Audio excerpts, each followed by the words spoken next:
Okay, this is just a brief video talking a little bit about the issue with Kanye West and Saturday Night Live.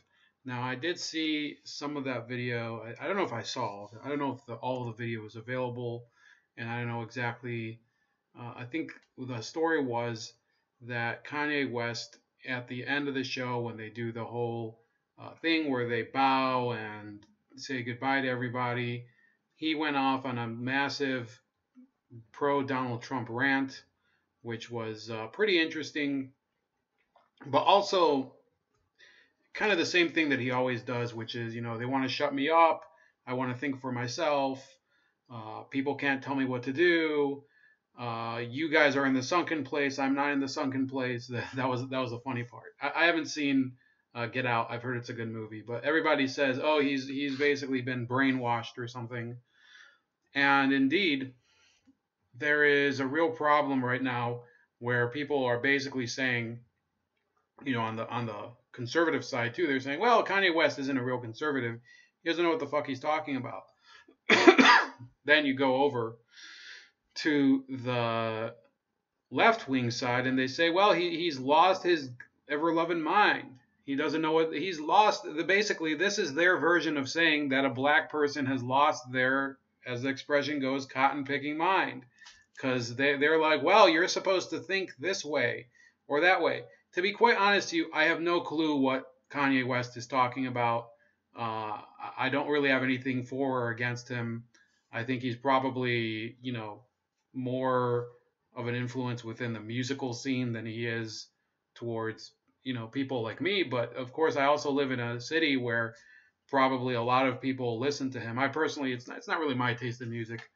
Some of his songs are pretty cool, like "Stronger." That's a pretty cool song.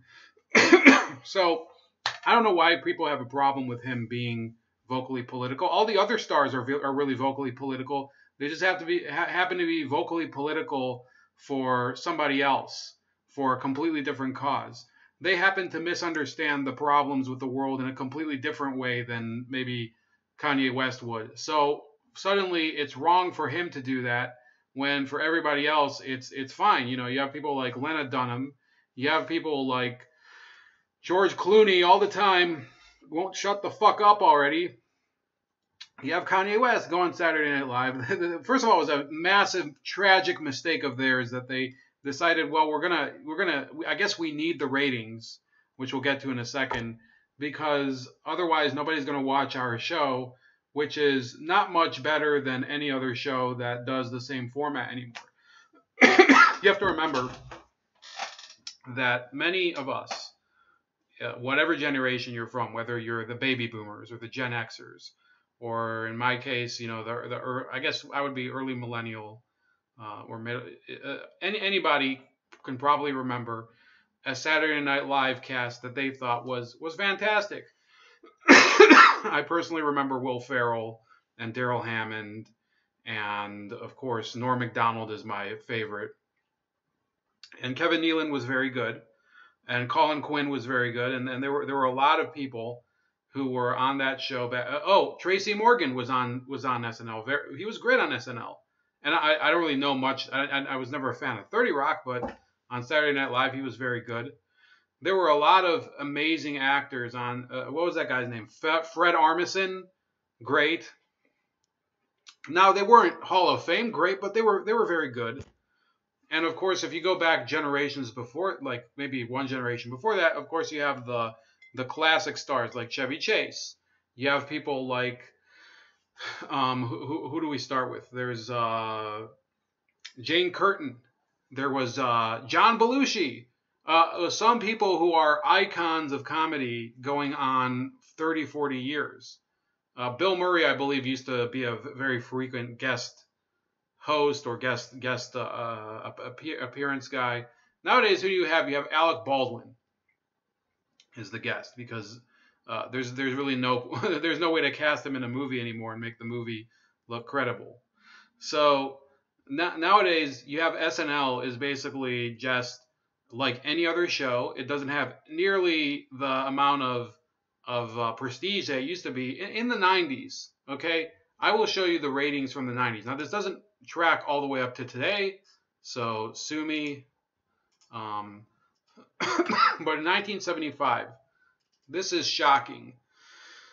Apparently, upwards of 35% of households would be watching this show on a Saturday night, because it was the show in the late 70s, early 80s. This was the show. There's no way to yeah, here we go. Almost 40% of households in the late 1970s were watching Saturday Night Live. And then it kind of tailed off during the Reagan years, but it had a level amount of people in those days. And then in the 90s, it did start to trail off very sharply up until it settled around, the lower single digits in the 2000s. Okay, so you can see here during the 90s, this was the Clinton years. It still had fairly steady ratings, and those were the years that I remember with Chris Farley and Adam Sandler, Chris Rock, Norm Macdonald, who else? Phil Hartman, a lot of good a lot of good comedians. Some of them died. Phil Hartman died. I don't remember who else. There were a bunch of people. John Lovitz was on the cast. Yeah, Chris Farley died. Chris Farley and Phil Hartman. So at that time, you would have about 10%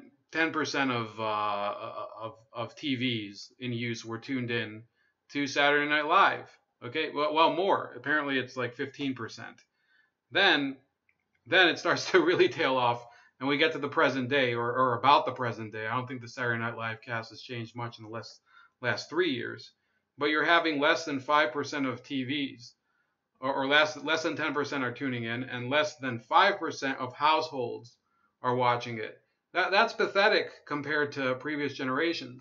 Now, also, you have to take into account that in the 90s, there started to be rivals of Saturday Night Live that were somewhat, competitive. There was Mad TV, which and earlier than that, there was In Living Color, both of whom were very good shows too. So they had to really, compete with those shows, which were of a very high caliber. Nowadays, they're just competing with shows that do the same crap, but all of them do it virtually the same way. In Living Color had a very sharp hip hop feel, early 90s hip hop feel. Mad TV kind of had that trashy Jerry Springer vibe to it.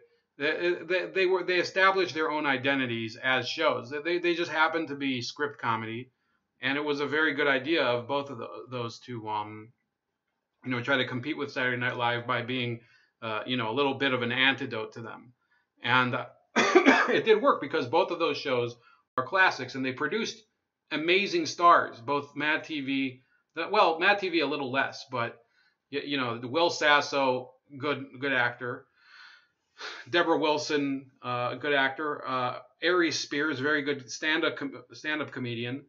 In Living Color, you had all the Wayans brothers and sisters. You had Jim Carrey. You had a lot of people who came out of that show. Tommy Davidson. These were people who went on to pretty successful careers. You might not know who they are, but they're much more successful than the current cast of Saturday Night Live. Who else? David Allen Greer was on that show. A lot of very good actors. And then you have Pete Davidson, this idiot, who is still going through. We can't play this because I think we'll get a strike. But he went and mocked Kanye West, said that he was basically crazy. One of the jokes he delivered, which was worth kind of a chuckle, was that they were debating who would talk about Kanye, whether it would be him or black cast member Michael Che, who was sitting a few feet away from him. And he said, well, although Che is black like Kanye West, Pete Davidson happens to be crazy because he takes a number of psych meds. And he's like, well, we all know which half of Kanye is in control right now. So they were basically, and then he says that, well, what he did was insulting to all of black America.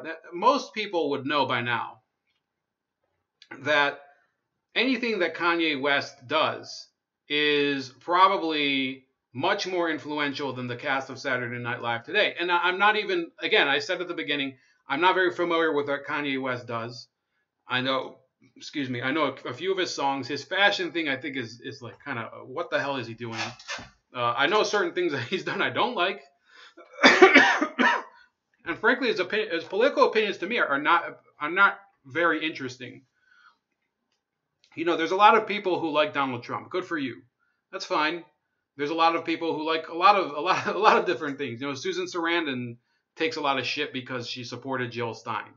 I don't support Jill Stein, but I respect her for standing up for what she believes in.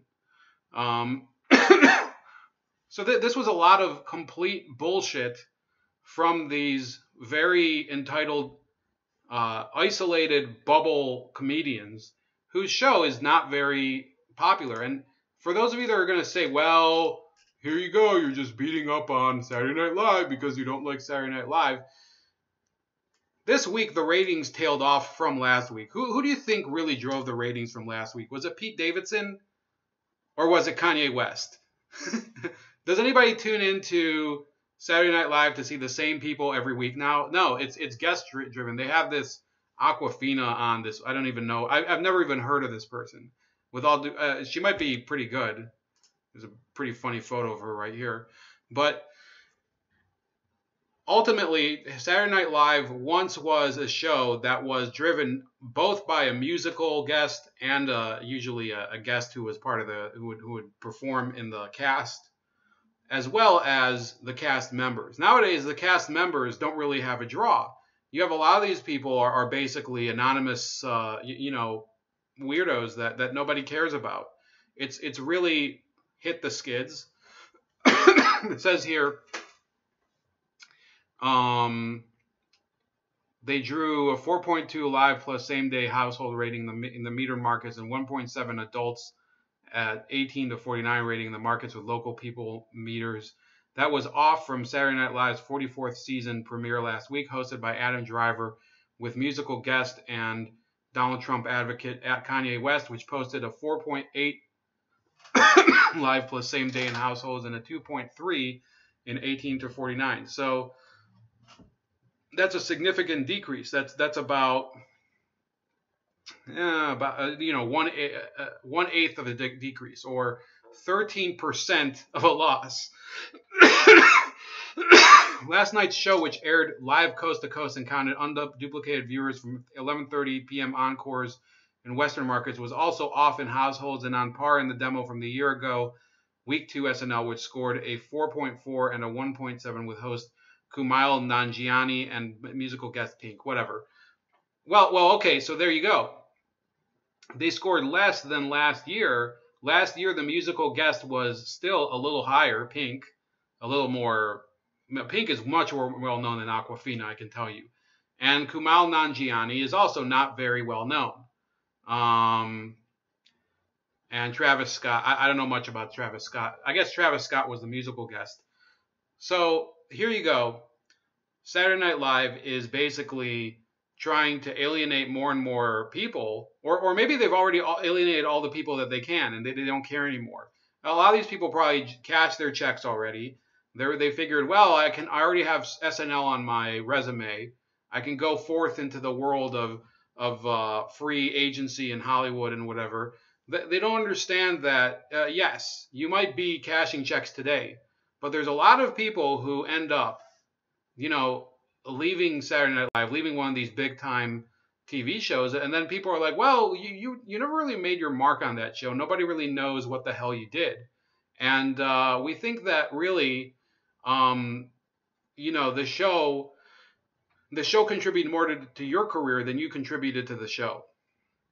And there's a lot of people from Saturday Night Live that could fit in that category. That's about it. I'm off to watch the game, so I'll see you guys later.